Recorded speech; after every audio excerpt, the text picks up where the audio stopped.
Hello everyone. आज हम discussion करेंगे industrial gases and inorganic chemicals. ठीक है, तो ये आपका सिक्स सेम का डीएससी पेपर है हॉर्न्स के लिए और डीएससी स्टूडेंट्स के लिए भी। तो चलिए शुरू करते हैं। पहले देखते हैं फिर इंडस्ट्रियल गैसेस क्या हैं। ठीक है, इंडस्ट्रियल गैसेस कहने से हम एक सिंगल और इंडिविजुअल गैस ले सकते हैं और मिक्सचर ऑफ गैस भी ले सकते हैं। ठीक है, mixture of gases.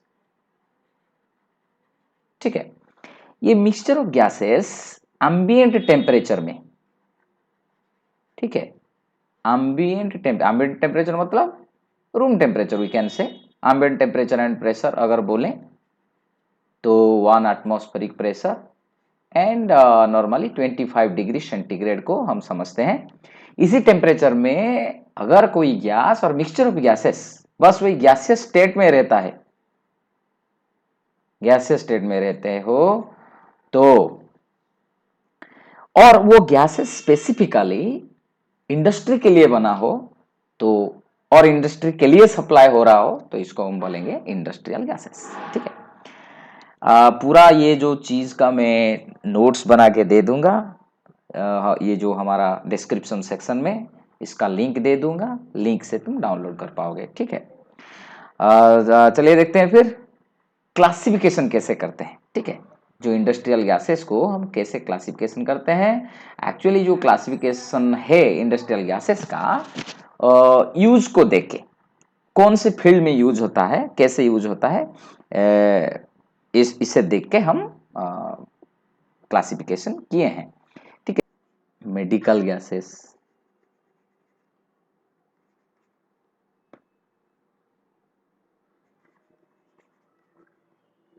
Refrigerant gases, okay, then comes your fuel gases, then comes your welding gases,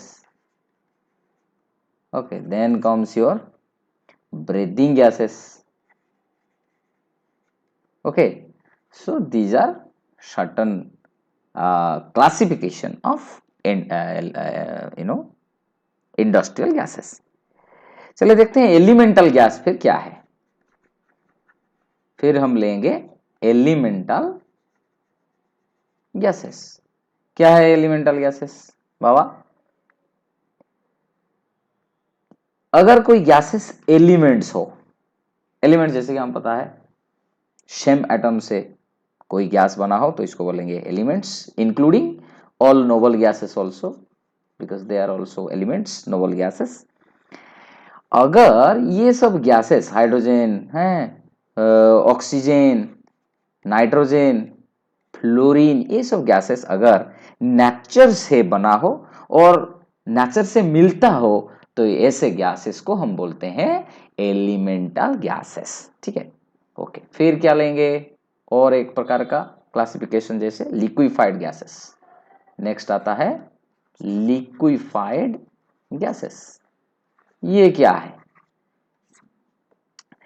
gas अगर, ये फिर लिक्विफाइड गैसेस किससे मिलता हो, अगर एयर को हम लिक्विफाइड करके कोई गैस को निकालते हैं, आइसोलेट करते हैं, सेपरेट करते हैं तो वो बन जाते हैं लिक्विड गैसेस। ठीक है, जैसे कि हम लिख देंगे अगर वो liquefied gases gases obtained from और produced from, gases obtained from liquid air, from liquid air.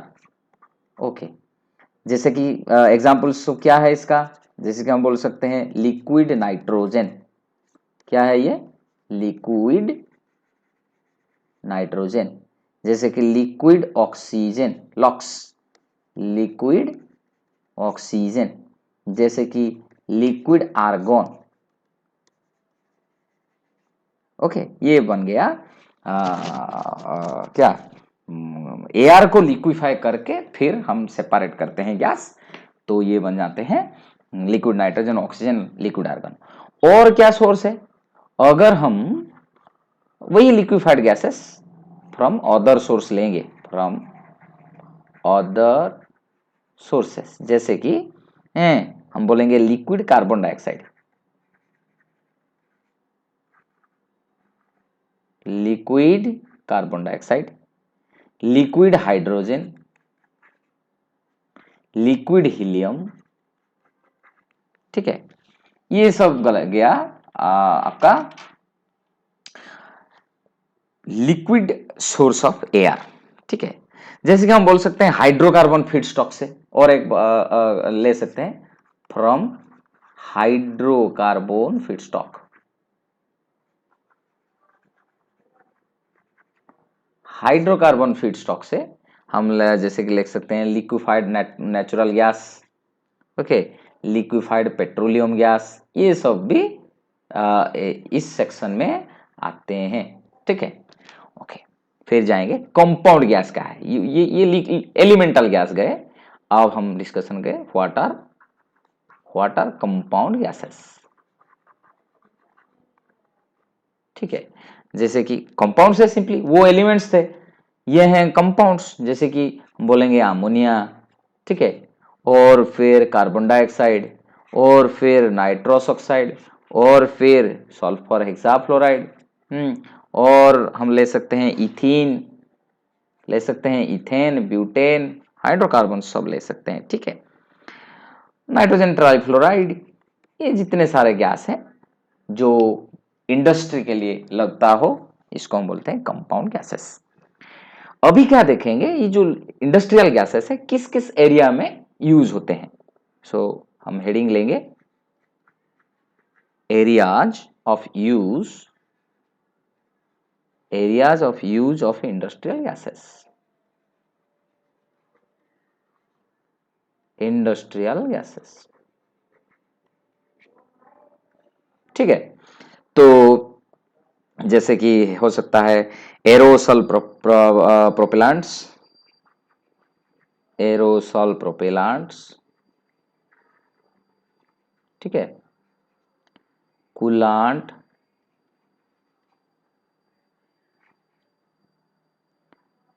Fire fighting gases,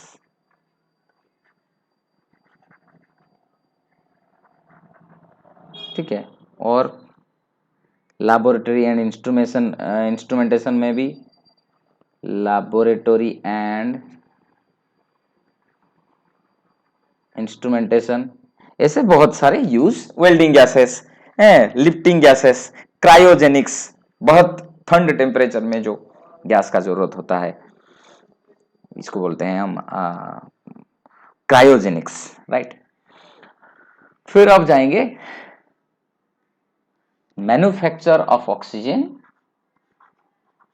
manufacture of oxygen, its properties, uses and hazards, क्या क्या प्रॉब्लम्स है, हेल्थ इश्यूज क्या है ऑक्सीजन के साथ। Two most important industrial preparation, industrial manufacture of oxygen है, जैसे कि पहला है aqueous solution of dilute sulphuric acid का electrolysis. The first one is electrolysis of aqueous solution of sulphuric acid, ठीक है, और aqueous solution of dilute sulfuric acid, okay.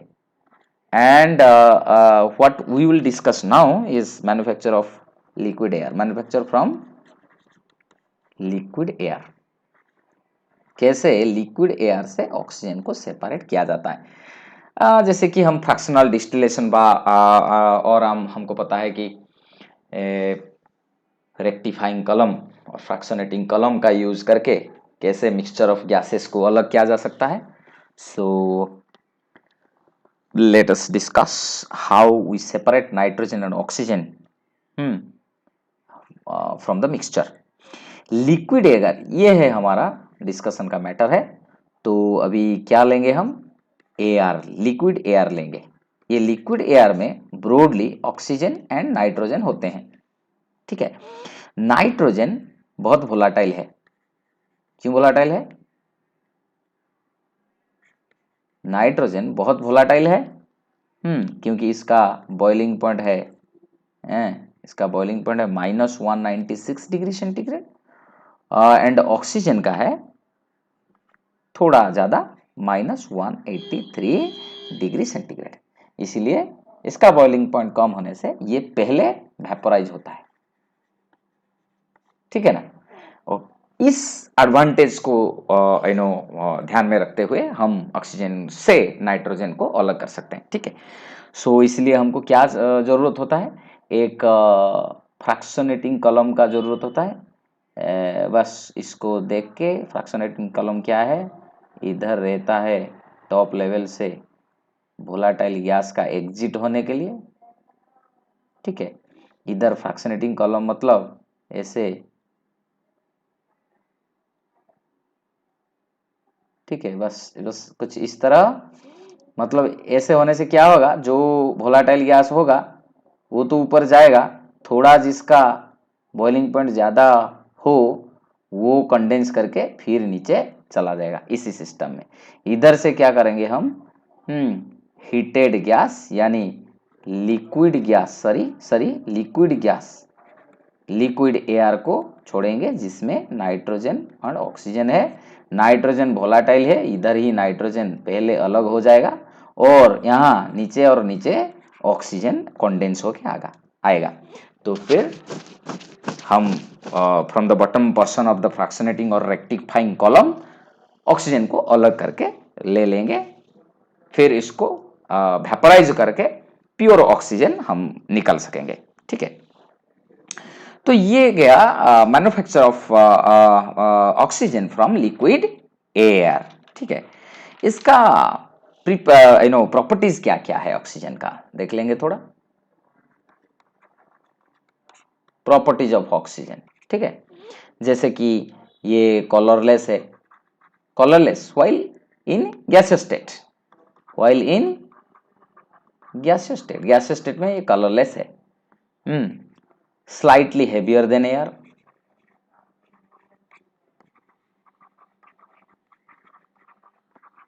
slightly heavier than air, okay, then difficult to liquefy as because इसका critical point बहुत लो है, difficult to liquefy,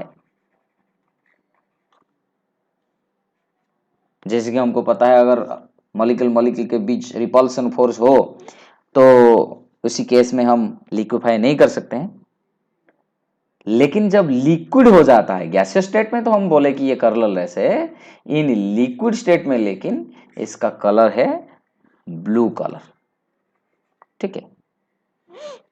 and magnetic also, molecular diagram हम करेंगे oxygen के लिए तो ये हमको मिलेगा और इलेक्ट्रॉन मिलेगा मॉलिकुलर ऑर्बिटल डायग्राम से, तो इसलिए ये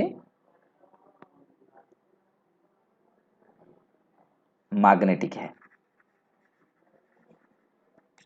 ठीक है। तो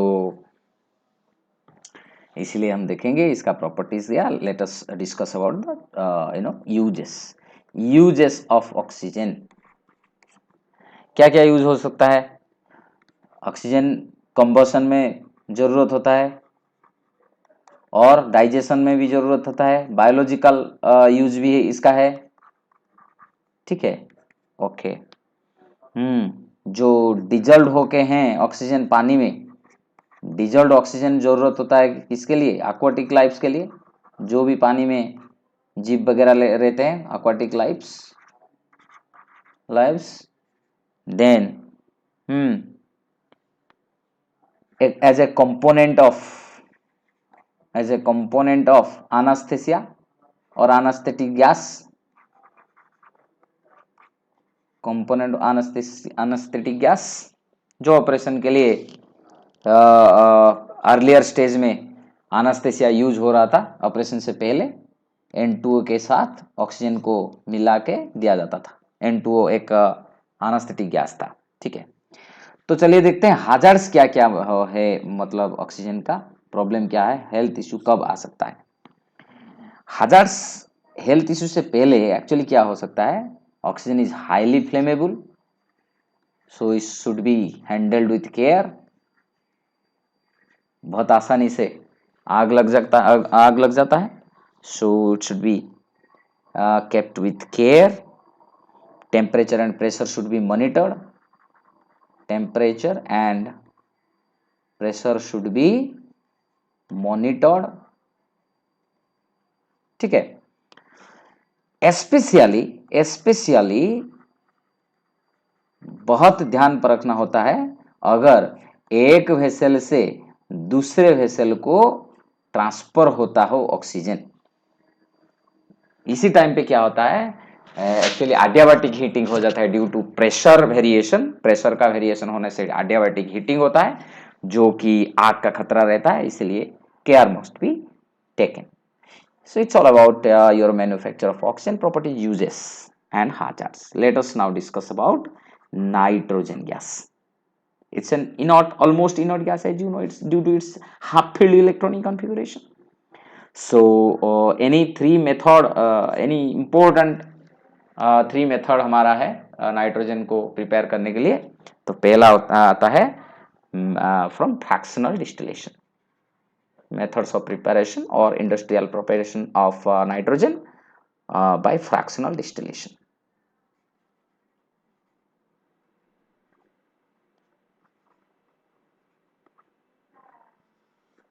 ओके, फ्रैक्शनल डिस्टिलेशन जैसे कि पता है, हम इससे पहले ऑक्सीजन के बाद बोल रहे थे nitrogen at the top of the vessel isolate होके चला जा रहा था और ऑक्सीजन नीचे आ रहा था। वही ऑक्सीजन को हम अलग करके आइसोलेट करके ले पा सकते हैं from the liquid air, from liquid air. ठीक है, फिर और एक ले लेंगे प्रेशर स्विंग एडजॉर्प्शन।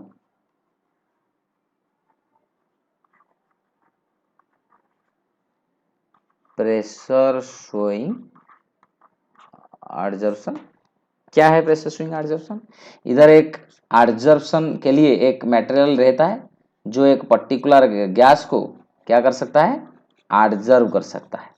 सो एक ऐसे मटेरियल तैयार होगा जो कि प्रिफरेंशियली अगर नाइट्रोजन और ऑक्सीजन ऐसे, for example we have nitrogen, oxygen and hydrogen, हमको चाहिए नाइट्रोजन, बस ऐसे एक मटेरियल लेंगे जो ऑक्सीजन को एडजॉर्ब नहीं करेगा, हाइड्रोजन को एडजॉर्ब नहीं करेगा, बस नाइट्रोजन ही उधर एडजॉर्ब हो जाएगा, फिर डिजॉर्प्शन करके वो गैस को हम निकल सकते हैं। ठीक है, ये है प्रेशर स्विंग एडजॉर्प्शन। ये जो एडजॉर्प्शन मटेरियल किससे बना सकते हैं? जियोलाइट हो सकता है, ठीक है, और एक्टिवेटेड चारकोल हो सकता है जिसका एडजॉर्प्शन पावर ज्यादा हो, एक्टिवेटेड चारकोल और मॉलिक्यूलर शीप्स। ठीक है, फिर एक तरीका आता है ऑक्सीजन प्रिपेयर करने का इंडस्ट्रियली, वो है परमिएबल मेम्ब्रेन सेपरेशन। इसका नोट्स मिल जाएगा, परमिएबल मेम्ब्रेन सेपरेशन। इसमें क्या होता है, इसमें एक गैस का प्रेशर वेरिएशन में, सॉरी गैस का रेट ऑफ डिफ्यूजन के हिसाब से इतना छोटा पोर्स तैयार किया जाता है और मिक्सचर ऑफ गैसेस को छोड़ा जाता है, और मिक्सचर ऑफ गैसेस में जिसका ज्यादा रेट ऑफ डिफ्यूजन हो, जिसका ज्यादा रेट ऑफ डिफ्यूजन मतलब जितने जल्दी एक गैस एक पॉइंट से दूसरे पॉइंट तक जा सकता है, इसको बोलते हैं रेट ऑफ डिफ्यूजन। अगर रेट ऑफ डिफ्यूजन हम बोलते हैं कि नाइट्रोजन का ऑक्सीजन से ज्यादा है, तो ये ऑक्सीजन जल्दी जल्दी जाके इस अगर हम एक ट्यूब में ऐसा एक ट्यूब लेंगे, इधर ही इस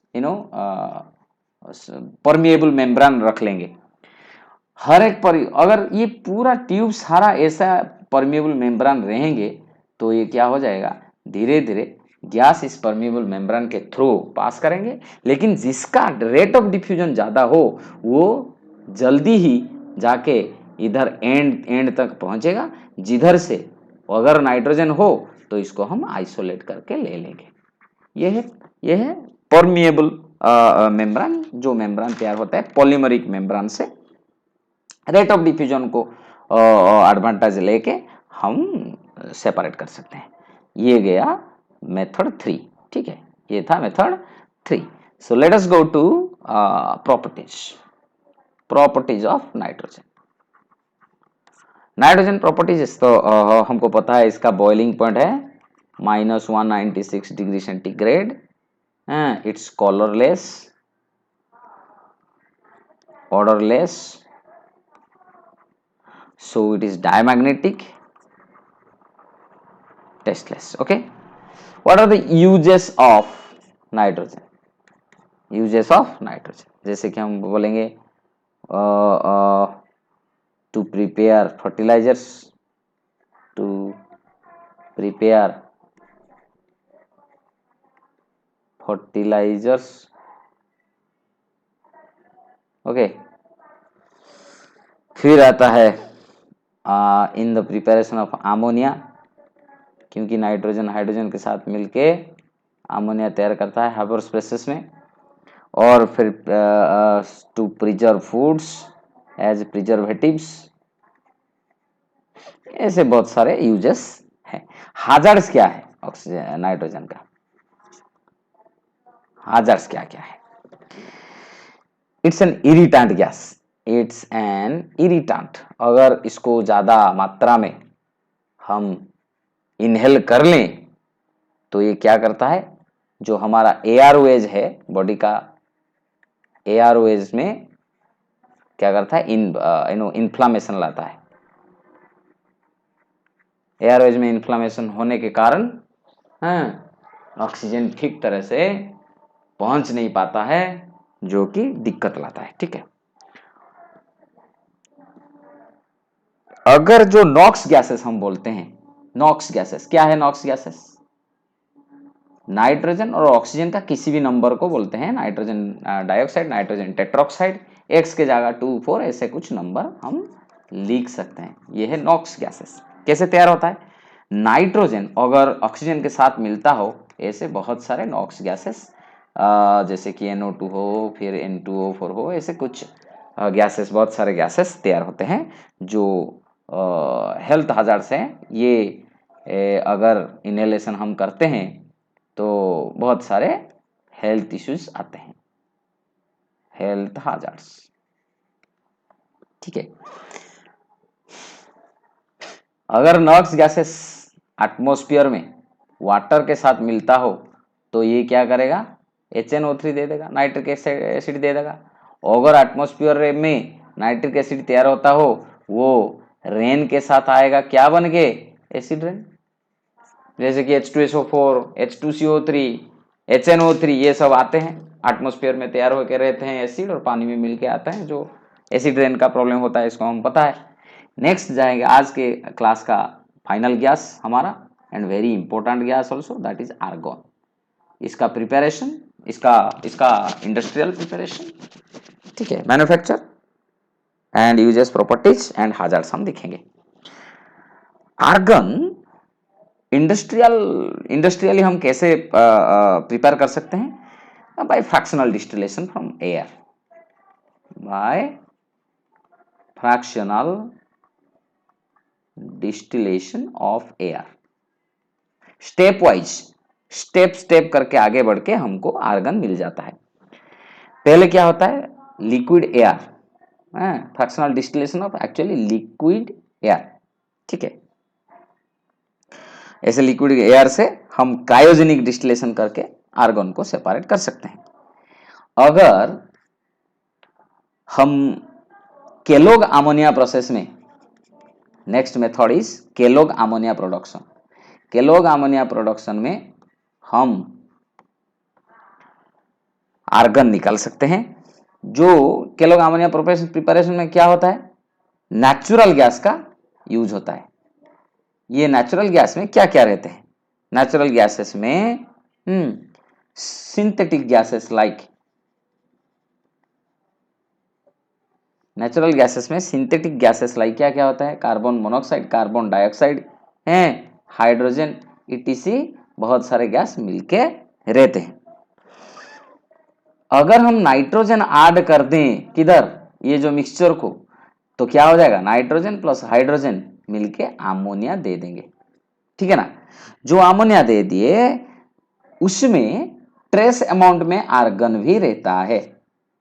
कार्बन डाइऑक्साइड, कार्बन मोनोऑक्साइड अगर बाहर चले जाते हैं तो एंड नाइट्रोजन ओनली हाइड्रोजन के साथ मिलके अमोनिया देता हो तो वेरी इजीली देन अगर अमोनिया का आइसोलेशन होने के बाद आर्गन को हम अभी क्या कर सकते हैं, आइसोलेट कर सकते हैं। नेचुरल गैसेस में भी आर्गन का एग्जिस्टेंस रहता है। फिर हम देखेंगे आर्गन का प्रॉपर्टीज क्या है।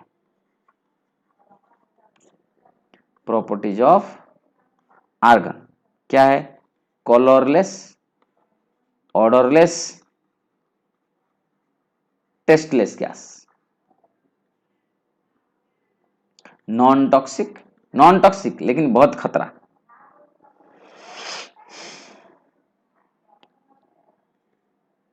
Boiling point is quite, boiling point of what, boiling point of argon is quite similar to boiling point of oxygen, very close. Then its का weight of argon is approximate 1.4 times the weight of air।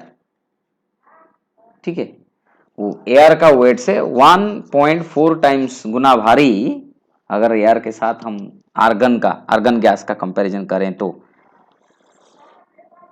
इसका और एक very interesting characteristics है argon का कि इसका boiling point जो है -196 या 195.5 degree centigrade is very similar to freezing point जो है -199 डिग्री, 196 एंड 199 बहुत सिमिलर है। ये एक ही गैस है जिसका ऐसे बहुत सिमिलर रहता है boiling point and melting point.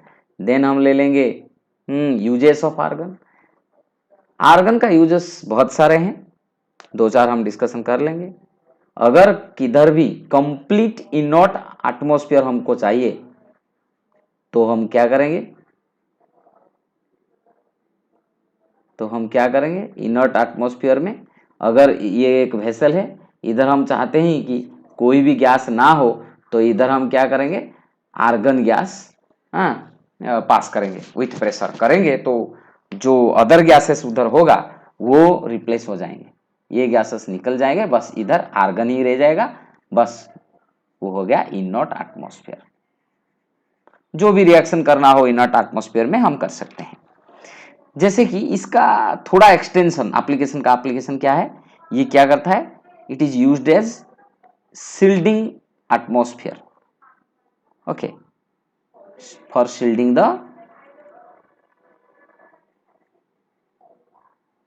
The atmosphere. कैसे, अगर हम TIG करते हैं, TIG क्या है, टंगस्टन इनर्ट गैस,